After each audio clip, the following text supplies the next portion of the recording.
back in Naiafu, having left Hapai a week and a half ago. We're sitting here with the fans on because it is so freaking hot. We don't even want to be next to each other right now. But we will suck it up for the sake of informing the people. We're at Hahaviva, and we've been there for a little while doing some snorkeling and such, and then the weather was turning again, so we decided to go to Aoa to get out of this weather system and get a bit of protection from the swell, because at Hahaviva it was quite rolly and it was very comfortable on the boat.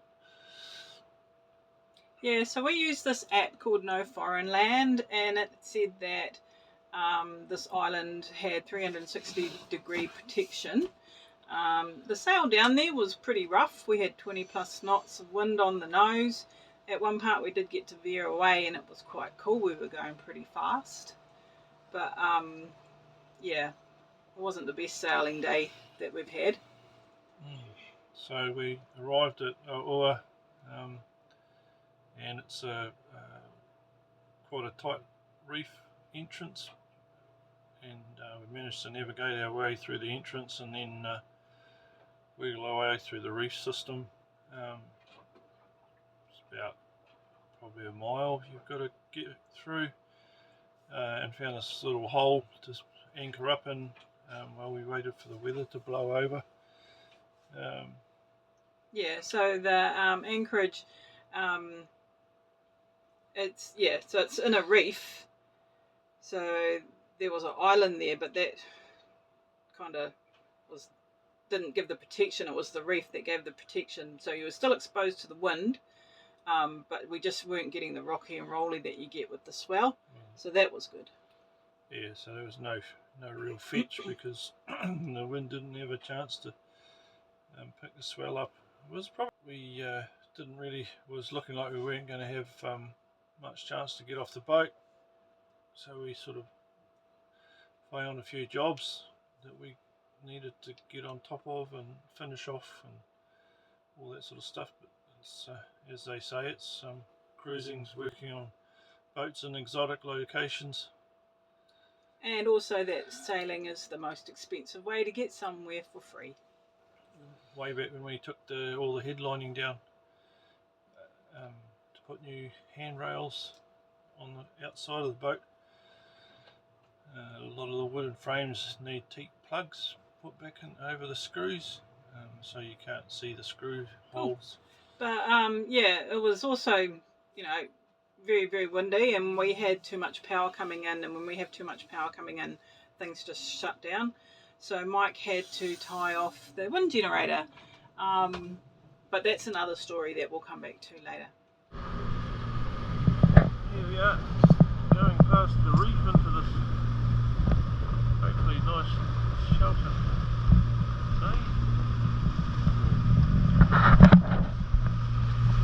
Turning along it.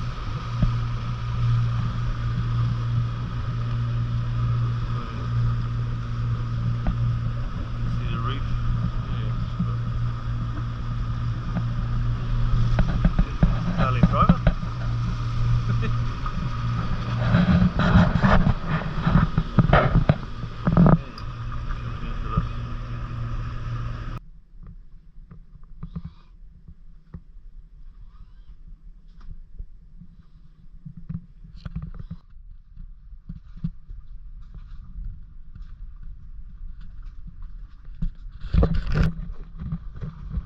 This is where we are at the moment. The main island is called Oʻua Island, and it has a massive reef around it, which is giving us some great protection from the swells. Still windy, really windy, but at least we're not getting knocked around like we have. So we're just sitting here waiting for the weather to fine up and calm down, and while we're here doing some boat jobs, because it's not all going snorkeling, watching whales and swimming.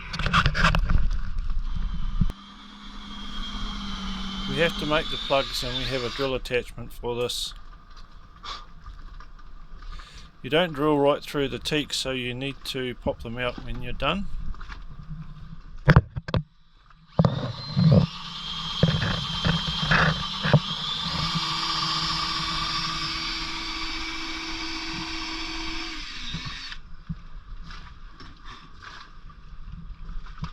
So what are you doing? Making teak plugs, all the holes. Mike used a pocket knife to do that.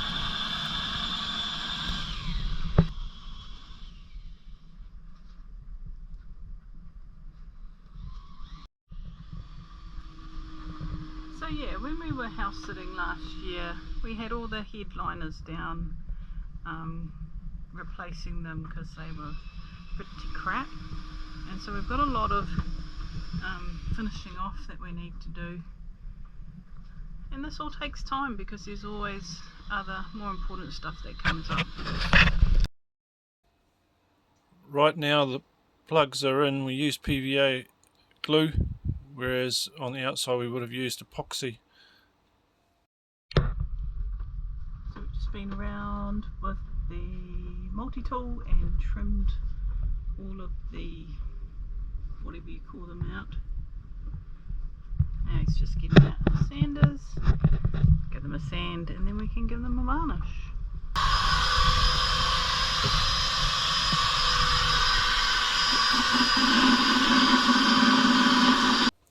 Bloody handy tool, that finger sander.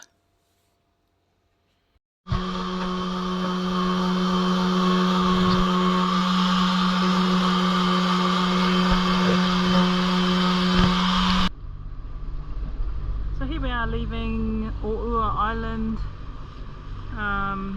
We didn't go on the island because the weather was crap and it wasn't really a particularly inviting looking island. But we're heading out through the pass, albeit a little despondent after yesterday's events, but hey, we can't let it ruin our holiday. So yeah, we're headed to Lemu Island. Let's check that out. But yeah, it was also, you know, very, very windy, and we had too much power coming in, and when we have too much power coming in, things just shut down. So Mike had to tie off the wind generator. Yeah, so we've been having electrical gremlins all year. Started off with the alternator blowing up. I think I've since found that we haven't been running the engine fast enough to keep the alternator cool, because if they go too slow they really overheat, and especially because we've got a Belmar alternator that's 170 amps, which is extremely powerful, which is good because it charges the batteries really well, but it also sometimes things don't go so well, and because it's so powerful, yeah, it can melt the insides of it. They are designed to work like that because it's a special marine alternator, but it turns out that you've got to keep the revs of the engine up so it spins. There's a cooling fan inside it. So yeah, we had that happen. The alternator shit itself back in January, and ever since then we've kind of had ongoing problems. Yeah, I mean, rightly or wrongly, we got the alternator refurbished rather than buying a new one. You don't know what you don't know, I guess. Then in February we headed over to Great Barrier Island, and we were having more problems, and I don't even know what happened. Like, we didn't have anything on. Mike thought that he had touched a wire to another wire on the way over, but that had been hours before. And then the regulator for the alternator blew up, and so we had to get that replaced, and that was in February. And then when we were on passage up to Tonga, we were having trouble with the GPS dropping out, and we never sort of realised that that's probably part of this problem. But when we arrived at Nuku'alofa, everything started shutting down just as we were going through a really important pass. Everything was shutting down, and then when we went to anchor, even the anchor wouldn't work. So yeah, so we got Cam to, luckily with the Starlink, we were able to talk to a guy in Opua back in New Zealand, and he gave us some tips and reset a couple of things. And then we left for Vavau a couple of weeks later, and then we were just we're going out the other reef entrance, and the regulator on the alternator decided to catch on fire. this was the new one. Yeah, the brand new one. So yeah, that was fairly motivating. Really pleased. I got a CO2 fire extinguisher, so it's just a gas, and poked that into the engine bay and put the fire out with it, and so you don't get all the powder and mess from a normal powder fire extinguisher. Yeah, and it took us an hour or more to sort of settle our nerves, because fires on a boat can turn pretty tragic pretty bloody quick. Fiberglass catches on fire really easy. So yeah, once we got our nerves sort of back in check and figured out that we had to come to Vavau anyway, because this is the only place in Tonga with a boatyard, we decided to press on, and we sort of had things under control. Yeah, we were lucky. A boat that hadn't left yet, they were still in Opua, and they offered to bring us a replacement regulator. So that was great. They brought that up. They came up, they arrived sometime in July, so we were without our battery charging, our alternator charging from June until we got that in July. Which brings us to Mike backwinding the wind generator. As he was backwinding it, there was this huge whoosh, just went whoosh, and then everything in the boat just went blank.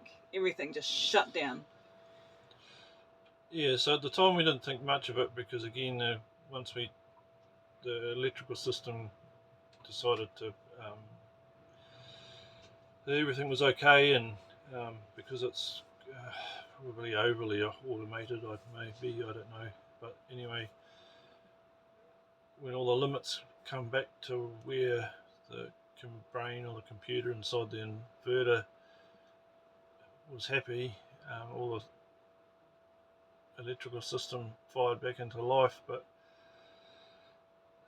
we sat still for a couple of days and hadn't started the motor, so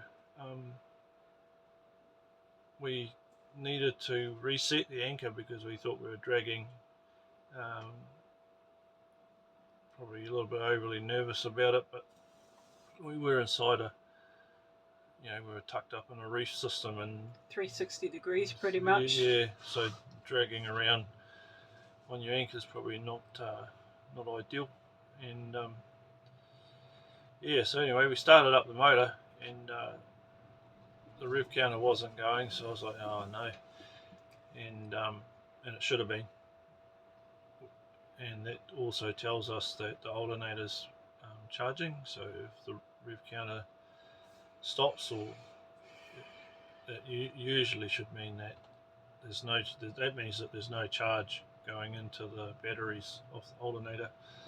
So, and then I found the fuse on the regulator had blown. So that was all good. We were like, sweet, found the problem, blown fuse.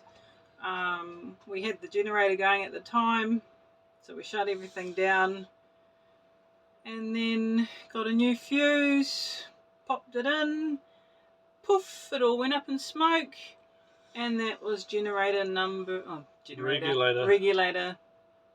3. gone. Yeah. Oh wow.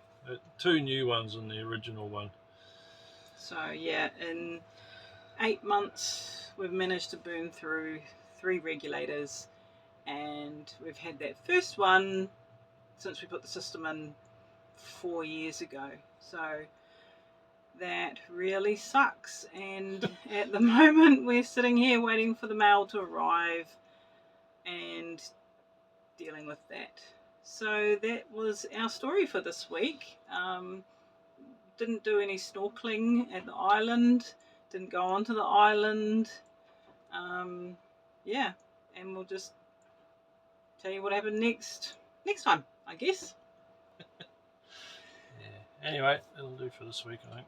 Yeah, better say memos to Malachi and Ollie, and hope everything's good there. And we'll see you next time.